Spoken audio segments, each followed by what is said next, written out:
నమస్తే సార్. మీ పేరు? నమస్కారం అండి. యాదగిరిరావు నా పేరు. మేము ఇక్కడ వచ్చేసి 25 సంవత్సరాల నుంచి ఉంటున్నామండి. వచ్చింది ఈ స్థలం ఇక్కడ మీకు గవర్నమెంట్ ఇచ్చిందా, మీరు కొనుక్కున్నదా? లేఅవుట్ ఉంది. గవర్నమెంట్ ఇచ్చిన భూములు కాదు. గవర్నమెంట్ మాకు ఎలాంటిది చేయలేరు. లేఅవుట్ ఉంది. 1986లోనే లేఅవుట్ చేశారు. దాన్ని కొన్నాము. 25 ఏండ్లు 30 ఏళ్ల సంది ఇక్కడ ఉన్నాము. మూసీ నది గండిపేట కాలువ ఇది. ఎన్ని గేట్లు ఎత్తినా కానీ మాకు 3 గేట్లు ఇప్పారు. నీళ్ళు ఎన్నిపోతున్నాయి చూడండి సార్. ఎక్కడైనా ప్రమాదం ఉందని చూడండి అక్కడ. మేము మా పిల్లలే ఇక్కడ వాళ్ళకి ఓటు హక్కు వచ్చింది. ఇప్పుడు ప్రమాదానికి గురవుతుంది అని చెప్పేసి ఖాళీ చేపిస్తున్నారా? ప్రమాదానికి గురి అవుతుంది. మూసి బ్యూటిఫికేషన్ చేస్తారట.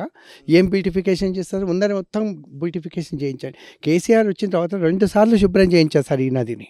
మేము 20 ఫీట్ల హైట్లో ఉన్నామండి ఇక్కడ. ఇది పద్మానగర్ బస్తీ, రామ్దేవ్గూడ పద్మానగర్ బస్తీది.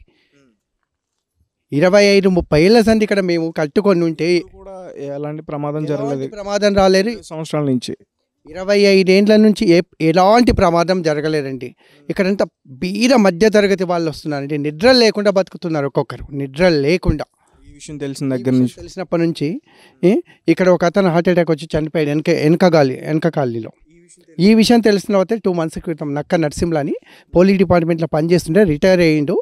అతను హార్ట్ అటాక్తో చనిపోయాడు. ఈ విషయం తెలిసిన తర్వాతని ఇప్పుడు అధికారులు ఇక్కడ ఎంక్వైరీ చేయడానికి వచ్చారు కదా, అప్పుడు వాళ్ళు ఎలాంటి విషయాలు మీతో సెర్చ్ చేస్తున్నారు? అధికారులు మేమెవరు చెప్పపెట్టకుండా ఒకరోజు వచ్చారు. 11:30, 12 గంటలకు అలా వచ్చారు. వచ్చి మార్కింగ్ వేసుకొని వెళ్ళారు. ఏ అధికారులు? జిహెచ్ తహసీల్దార్, ఓకే, రెవెన్యూ డిపార్ట్మెంట్ వాళ్ళు వచ్చారు. వచ్చి ఎందుకోసం వచ్చారు మేడం ఏంటంటే ఏం చెప్పకుండా డ్రైనేజ్ చేస్తున్నాము, నీళ్ళు వేస్తున్నాము, వాటర్ అది చేస్తున్నామంటే మేము అడిగాము. ఎవరు వచ్చి తహసీల్దార్ వచ్చి వాటర్ వేస్తాము, డ్రైనేజ్ చేస్తామని ఎవరేం చెప్పడానికి రారు మేడం అంటే అడగంగా వాళ్ళు వచ్చి మేము బ్యూటిఫికేషన్ అని చెప్పేసి 30 ఇక్కడ నుంచి 55 మీటర్ల నుంచి డైరెక్ట్గా చెప్పారా? బ్యూటిఫికేషన్ చేసినామని చెప్పేసి అక్కడ మార్క్ వేసి వెళ్ళిపోయి. ఎక్కడ వరకు చేస్తానని చెప్పారు? 2 మీటర్ల వరకు? 50 మీటర్లు ఇక్కడ నుంచి. 50 మీటర్లు ఇక్కడ నుంచి. మూసి బ్యూటిఫికేషన్ చేసుకోవాలంటే ఎంత 1/2 కిలోమీటర్ ఉంటుంది చూడండి సార్. అక్కడ రోడ్ వేసుకోవచ్చు, ఏదైనా చేసుకోవచ్చు. మాకు బఫర్ జోన్ అని చెప్పినప్పుడు గవర్నమెంట్కి బఫర్ జోన్ పనికిరారా? ఇక్కడ వాళ్ళు హోటల్స్ కడతాము, మాల్స్ కడతాము, మమ్మల్ని ఎక్కడో తోలిచి డబుల్ బెడ్రూమ్లు ఇస్తామంటే మేము ఎక్కడో అంత రిటైర్మెంట్ అయ్యి డబ్బులు తీసుకొని భూములు అమ్ముకొని వచ్చి మా తల్లిదండ్రులు ఇచ్చిన భూములు అమ్ముకొని వచ్చి రిటైర్మెంట్ అయిన డబ్బులు తీసుకొని ఇల్లు కట్టుకొని ఆ డబుల్ బెడ్రూమ్లో కట్టుకుంటే లోన్ ఇన్స్టాల్మెంట్స్ ఎవరు కడతారు? ఆ డబుల్ బెడ్రూమ్లో మేము ఉండగలుగుతామా సార్? ఇన్స్టాల్మెంట్ ఎవరు కడతారు? పిల్లల చదువులు ఏమవుతుంది?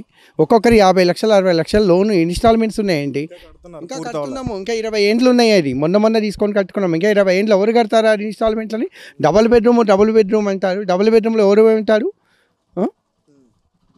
మాకు ఏ వద్దు సార్. మా ఇండ్లలో మాకు ఉండనిచ్చి ఇలా బతకనిస్తే గవర్నమెంట్ నుంచి ఇప్పటి నుంచి వచ్చిన ఒక్క స్కీమ్ మాకు వద్దండి. మా ఇంట్లో మమ్మల్ని హాయిగా ఉండనిస్తే చాలు. రేవంత్ రెడ్డి అంటారు. ఇప్పుడు ఫ్రీ బస్ పెట్టారు, గ్యాస్ అంటున్నారు, చాలా పథకాలు ఇచ్చారు కదా. మరి ఎవరికన్నా ఫ్రీ బస్ కానీ ఫ్రీ బస్సు ఎవరు ఎక్కుతారండి? 2 లక్షలు ఇన్కమ్ తీసుకునేవారు జాబ్కి పోయేటోళ్ళు, రోజు పోయేటోళ్ళు ఈ ఫ్రీ బస్సు యూజ్ చేసుకుంటారు. పథకాలు మరి ప్రకటించిన తర్వాత ఓట్లేసి గెలిపించారు కదా సార్. పోయిన గవర్నమెంట్ కంటే మంచిగా చేస్తారని చెప్పేసి ఎన్నుకున్నామండి. ఇలా చేస్తారంటే ఎవరు ఎన్నుకుంటారండి? ఇలా చేస్తే ఎవరు ఎన్నుకుంటారు సార్? కరెంటు ఫ్రీగా ఎవరికి ఇచ్చిన మా కాలనీలో లేదు. 500 రూపాయలు ఎవరికి లేవు. ఏ స్కీమ్స్ ఇంప్లిమెంట్ అయినా మీ మీడియా పరంగా అడగండి. లేడీస్ని ఎంతమందికి వచ్చినావు అడగండి. కాదంటే ఇప్పుడు మీ స్థలం వేరే వాళ్ళ దగ్గర కొనుక్కున్నారు కదా, అంటే ఒకవేళ ఆ టైంలో వాళ్ళు కబ్జా చేసి మీకు అమ్మారేమో. పట్టా భూమి అంటే ఇది పట్టా భూమి 1986లో రిజిస్ట్రేషన్ అయిన 5.5 ఎకరాలు పట్టా భూమి అండి. కబ్జా భూమి కాదండి, పట్టా భూమి. ఇది కబ్జా భూమి అనొద్దు. మేము గవర్నమెంట్ ఆఫీసర్స్ ఉన్నారు ఇందులో, రిజిస్ట్రేషన్ చేసింది గవర్నమెంట్ ఉద్యోగస్తులే. ఉందండి, ఎల్ఆర్ఎస్ ఉంది, లోన్లు ఇచ్చాయి, ఎల్ఐసి లోన్లు ఉన్నాయి, బ్యాంక్ లోన్లు ఉన్నాయి, అన్ని లోన్లు ఉన్నాయండి. నేను ఎల్ఐసి ఏజెంట్గా ఎలా లోన్లు వస్తాయండి? ఎవరిస్తారు లోన్లు? ఒక రూపాయి ఇచ్చినప్పుడు వాడు అన్ని చూసుకొని ఇస్తాడు కదండి. పర్మిషన్ లేకుండా ఎట్లా ఇస్తారు? ఇంకోటి కలెక్టర్ గారు మీరు పట్టా భూమిని మాకు కాగితాలు ఇచ్చింది, ఎన్ఓసి ఇచ్చింది. అక్కడ మిలిటరీ వాళ్ళు కట్టుకొని ఇవ్వరు కదా, మిలిటరీ వాళ్ళు కూడా ఎన్ఓసి ఇచ్చారు మాకు. మిలిటరీ సెంట్రల్ గవర్నమెంట్ అంటే అటు ఆ మిలిటరీ వాళ్ళ ఎన్ఓసి ఉంది, కలెక్టర్ గారు ఎన్ఓసి ఉంది, స్టేట్ గవర్నమెంట్ అన్ని కాగితాలు ఉన్నాయి. ఇంకోటి నల్లాలు ఎందుకు ఇచ్చారు, కరెంట్ ఎందుకు ఇచ్చారు, డ్రైనేజ్ ఎందుకు వేశారు? గవర్నమెంట్ నుంచి వచ్చినాయి కదా సార్. అవన్నీ గవర్నమెంట్ చూసి మాకు ఇలా ఇప్పుడు ఒక్కొక్కరైతే వాళ్ళ ఇంట్లో పెద్దలు తింటలేరు వాళ్ళు. ఎవ్వరికి బీపీలు షుగర్ లేని వాళ్ళకి రేజ్ అవుతున్నాయి సార్. ఈ విషయం తెలిసిన తర్వాత తెలిసినప్పటి నుంచే బీపీలు షుగర్లు రేజ్ అయిపోతున్నాయి. ఎవరికి చెప్పుకోవాలి, ఏం కథ, ఏ అధికారి మమ్మల్ని నుంచి కాపాడతాడు, ఎవరికే చెప్పుకుంటే ఎవరు వినట్లేదు. వస్తున్నారు, అది వస్తున్న మార్క్ వేసిపోతున్నారు. ఇక్కడ మార్కింగ్ ఇంకా ఇవ్వలేదంట కదా. ఇక్కడ బఫర్ జోన్ అని చెప్పేసి ఇవ్వలేదండి, కింద ఇచ్చారండి. ఆర్బీ వేశారు, రివర్ బెడ్ వేశారు, వేశారు, నది మీద కట్టినట్టు వేశారు. వాళ్ళైతే ఏడ్సి వస్తున్నారు. వాళ్ళైతే ఒక్కొక్కరికి ఏం చేయాలో తెలియక నిద్రలు పట్టట్లేదండి. మూడు నెలల సంది 3 నెలల సంది నిద్రలు పట్టట్లేదు.